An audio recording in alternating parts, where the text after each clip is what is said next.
కర్నూలు జిల్లాలో ఆత్మహత్య యత్నం చేసిన ఉల్లి రైతుల వ్యవహారం సంచలనంగా మారింది. పోలుకల్కు చెందిన వైసీపీ కార్యకర్తలు ఉల్లి రైతులమంటూ 2 రోజుల క్రితం ఆత్మహత్య చేసుకుంటున్నామని హైడ్రామా చేశారు.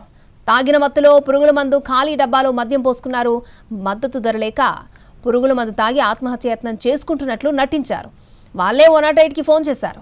వీళ్ళిద్దరూ పురుగుల మందు తాగలేదని డాక్టర్లు నిర్ధారించారు. ఇలాంటి వ్యక్తులపై అధికారులు కఠిన చర్యలు తీసుకోవాలని కోరుతున్నారు.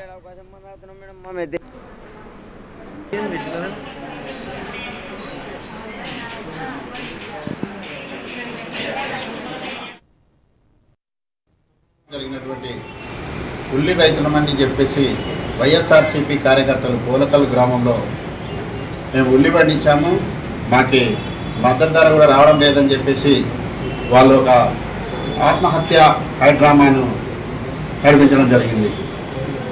ఫుల్లుగా మందు తాగి తర్వాత ఆ మద్యాన్ని ఒక ఎంట్రిన్ బాటిల్ మందు పోసుకొని తాగి మేము మద్యంతో పాటు మందు కూడా తాగామని చెప్పేసి వాళ్ళు ఈ యొక్క 108 ఫోన్ చేసి హాస్పిటల్లో జాయిన్ అవ్వడం జరిగింది.